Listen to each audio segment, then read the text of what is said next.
नमस्कार साथियों, मैं मारूफ बिन रहमानी लेकर आया हूं मैं आपके लिए देश दुनिया एवं अपने राज्य बिहार की हर छोटी बड़ी खबरों को केडीबी इंडिया पर। चलिए शुरू करते हैं खबरों का सिलसिला। केरल में शुक्रवार शाम हुए विमान हादसे को लेकर airport authority of India AAI ने बयान जारी किया है। एएआई के मुताबिक कोझिकोड एयरपोर्ट पर एयर इंडिया एक्सप्रेस का प्लेन रनवे से करीब 1000 मीटर पहले टैक्सीवे रनवे पर लैंड हुआ था। इसके बाद उसने 2700 मीटर का रनवे पार किया और खाई में गिरकर 2 टुकड़ों में बंट गया। हादसे में दोनों पायलट समेत 18 लोगों की जान चली गई थी। एएआई ने यह भी कहा कि हादसे के वक्त तेज बारिश हो रही थी। पहली कोशिश में पायलट को रनवे नहीं दिख पाया। उत्तर प्रदेश के कानपुर शूटआउट मामले में गैंगस्टर विकास दुबे के गुर्गे उमाकांत शुक्ला ने शनिवार को चौबेपुर थाना में सरेंडर कर दिया। उस पर 50,000 का इनाम घोषित था। उमाकांत सुबह पत्नी और बेटी के साथ थाने पहुंचा। गले में एक तख्ती टांग रखी थी जिस पर लिखा था, मेरा नाम उमाकांत शुक्ला उर्फ गुड्डन पुत्र मूलचंद शुक्ला निवासी बिकरू थाना चौबेपुर है। मैं बिकरू कांड में विकास दुबे के साथ शामिल था। मुझे पकड़ने के लिए रोज पुलिस तलाश कर रही है, जिससे मैं बहुत डरा हुआ हूं। मुझे बहुत आत्मगालिन है। मैं खुद पुलिस के सामने हाजिर हो रहा हूं। मेरी जान की रक्षा की जाए, मुझ पर रहम किया जाए। प्रधानमंत्री नरेंद्र मोदी ने शनिवार को स्वच्छ भारत मिशन के तहत राष्ट्रीय स्वच्छता केंद्र का उद्घाटन किया। उन्होंने कहा कि आज से 15 अगस्त तक देश में एक सप्ताह लंबा अभियान चलाएं। गंदगी भारत छोड़ो सप्ताह है। अफसरों से आग्रह कि अपने अपने इलाकों में कम्युनिटी टॉयलेट बनाने का अभियान चलाएं। मोदी बोले कि मेरे सामने लघु भारत है। अलग अलग राज्यों और वहां की वेशभूषा में आप सभी बच्चों से बात करके आज पूरे हिंदुस्तान के साथ बात कर रहा हूं। आप सभी मास्क पहनकर आए हैं और 2 गज की दूरी भी रखे हैं।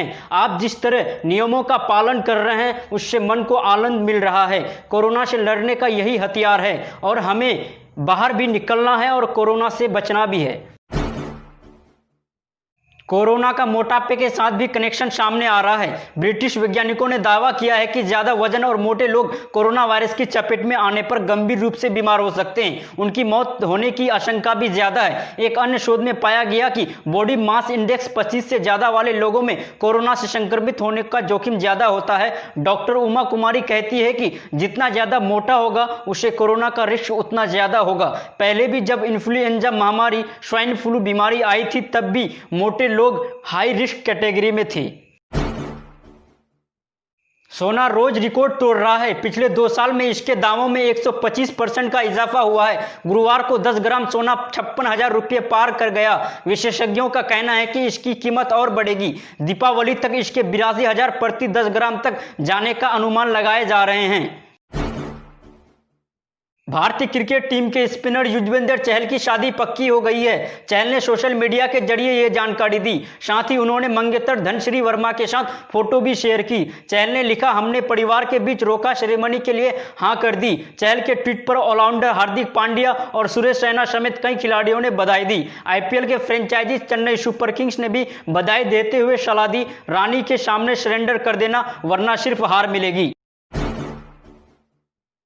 राजस्थान का चल रहा सियासी घमासान अब कांग्रेस से भाजपा में पहुंच गया है। भाजपा विधायकों की गुजरात में अचानक बाड़ेबंदी को लेकर राजस्थान में पार्टी में आंतरिक कलह के कयास लगाए जा रहे हैं। वसुंधरा राजे पिछले 2 दिन से दिल्ली में हैं। खबर है कि वहां वे लगातार पार्टी के वरिष्ठ नेताओं से मुलाकात कर रही है। शनिवार को भी उनके कुछ नेताओं के साथ मुलाकात की बात सामने आई है। इससे पहले राजे शुक्रवार को भाजपा राष्ट्रीय अध्यक्ष जेपी नड्डा से मिलने पहुंची थी। सूत्रों की माने तो वसुंधरा प्रदेश में उनके खिलाफ की गई बयानबाजी से खफा है। गौरतलब है कि भाजपा के सहयोगी दल रालोसपा से सांसद हनुमान बेनीवाल ने कुछ दिन पहले ट्वीट कर वसुंधरा पर गहलोत का सहयोग देने के आरोप लगाए थे। खरीफ फसलों के रकबे में पिछले साल के मुकाबले 10% की बढ़ोतरी दर्ज की गई है। कृषि मंत्रालय के आंकड़े के मुताबिक देश में खरीफ फसलों की बुआई शुक्रवार तक कुल 966 लाख हेक्टेयर क्षेत्र में हुई है। पिछले साल के समान सप्ताह में खरीफ फसलों का रकबा 878 लाख हेक्टेयर का था। खरीफ फसलों के रकबे में इसी तरह की बढ़ोतरी जारी रही तो एक नया रिकॉर्ड भी बन सकती है। खेती किसानी के भाषा में रकबा उस क्षेत्रों को कहा जाता है जितने में किसी फसल की बुआई या रोपाई की जाती है। वहीं 10,000 वर्ग मीटर या करीब 1,07,639 वर्ग फुट क्षेत्र को 1 हेक्टेयर कहा जाता है। रूस की पुतिन सरकार का दावा है कि उसने दुनिया की पहली कोरोना वैक्सीन तैयार कर ली है और इसका फाइनल रजिस्ट्रेशन अगले हफ्ते हो जाएगा। रशिया की मीडिया रिपोर्ट्स के मुताबिक डिप्टी हेल्थ मिनिस्टर ओलेग ग्रिडनेव ने शुक्रवार को कहा कि कोविड-19 की वैक्सीन का रजिस्ट्रेशन 12 अगस्त को होगा। गैम कोविड वैक लियो नाम का ये वैक्सीन रूस के रक्षा मंत्रालय और गामा लेया national centre for research on epidemiology and microbiology ने तैयार की है। रूस ने दावा किया है कि उसने कोरोना की जो वैक्सीन तैयार की है वो क्लिनिकल ट्रायल में 100% तक सफल रही है। ट्रायल की रिपोर्ट के मुताबिक जिन वॉलेंटियर्स को वैक्सीन दी गई उनमें वायरस के खिलाफ इम्यूनिटी विकसित हुई है। देश में ऑक्सफोर्ड की वैक्सीन तैयार करने वाले सीरम इंस्टीट्यूट की ओर से एक खबर आई है। सीरम इंस्टीट्यूट ऑफ इंडिया ने bill and Melinda Gates foundation और वैक्सीन अलायंस संस्था गावी के साथ एक करार किया है। इस करार के तहत भारत और निम्न आय वाले 92 देशों को मात्र $3 यानी 250 रुपये में वैक्सीन मिल सकेगी। गेट्स फाउंडेशन वैक्सीन के लिए गावी फंड उपलब्ध कराएगा, जिसका इस्तेमाल सीरम इंस्टीट्यूट वैक्सीन तैयार करने और वितरित करने में करेगा। वैक्सीन की ह्यूमन ट्रायल पूरे होते ही इसके उपलब्ध होने की संभावना है। सीरम इंस्टीट्यूट के सीईओ आधार पूनावाला के मुताबिक वैक्सीन इस साल के अंत तक उपलब्ध हो सकती है। मलेशिया के पूर्व प्रधानमंत्री महातिर मोहम्मद ने शुक्रवार को नई पार्टी का ऐलान किया। 95 साल के महातिर ने कहा, पार्टी का प्रेसिडेंट मेरा बेटा मुखरिज महातिर होगा। अभी पार्टी का नाम नहीं रखा गया है। रजिस्ट्रेशन के लिए कुछ जरूरी कागजात अभी जमा करने हैं, ये सब जल्द किया जाएगा। इससे पहले महातिर कोलालमपुर हाईकोर्ट में मलेशियाई यूनाइटेड इंडिजीनस पार्टी से खुद को निकाले जाने का मुकदमा हार गए। इस पार्टी की स्थापना महातिर ने ही मुहिद्दीन यासीन के साथ 2016 में की थी। 2018 में चुनाव जीतने के बाद महातिर पीएम बने थे। इस साल की शुरुआत में यासीन ने तख्ता पलटकर महातिर को पीएम पद से हटा दिया और खुद पीएम बन गए थे। हालांकि यासीन की पार्टी का संसद में बहुत ज्यादा बहुमत नहीं है। पाकिस्तान और सऊदी अरब के रिश्तों में बढ़ती तल्खी अब आर्थिक स्तर पर नजर आ रही है। चीन इसका फायदा उठा रहा है। पाकिस्तान ने हाल ही में चीन से $1 अरब उधार लेकर सऊदी अरब के कर्ज की किस्त चुकाई। 1.5 साल पहले जब पाकिस्तान दिवालिया होने की कगार पर था, तब सऊदी अरब ने उसे $3 अरब करीब 22,000 करोड़ रुपए कर्ज दिया था। पाकिस्तान और सऊदी अरब के रिश्तों में कड़वाहट कश्मीर मुद्दे पर शुरू हुई।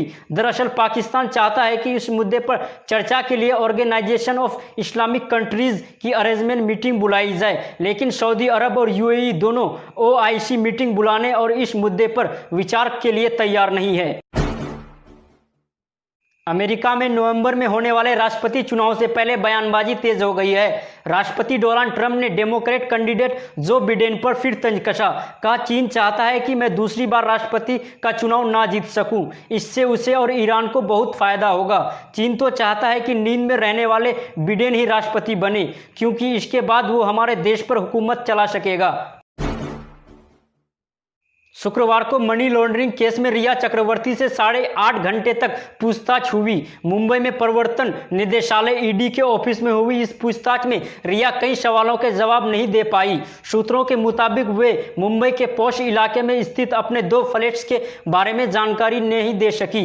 इनमें से एक फ्लैट खुद रिया और दूसरा उनके पिता इंद्रजीत चक्रवर्ती के नाम पर रजिस्टर्ड है। पूछताछ के दौरान रिया ने कहा कि सुशांत ने उन पर जो पैसा खर्च किया था वो उन्होंने अपनी मर्जी से ही किया था, लेकिन जब खुद रिया से उनकी आय से ज्यादा खर्चों पर सवाल पूछा गया तो वे ठीक जवाब नहीं दे पाई।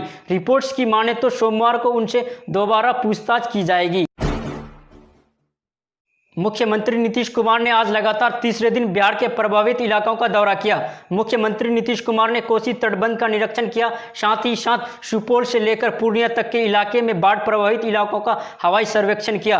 मुख्यमंत्री नीतीश कुमार ने सुपौल पहुंचकर कोसी तटबंध का जायजा लिया। मुख्यमंत्री वीरपुर पहुंचे, जहां उन्होंने पूर्वी कोसी तटबंध का निरीक्षण किया। मुख्यमंत्री नीतीश कुमार आज पटना से निकलते ही उन्होंने सबसे पहले कोसी के इलाके में बाढ़ का हवाई सर्वेक्षण किया और फिर कोसी तटबंधन के स्पर संख्या 10 का निरीक्षण किया। मुख्यमंत्री जन सुपौल पहुंचा तो वहां जिला के तमाम आला अधिकारी और जल संसाधन विभाग के इंजीनियर मौके पर मौजूद थे। मुख्यमंत्री के साथ मुख्य सचिव दीपक कुमार, प्रधान सचिव चंचल कुमार, जल संसाधन विभाग के प्रधान सचिव संजीव हसन भी मौजूद थे।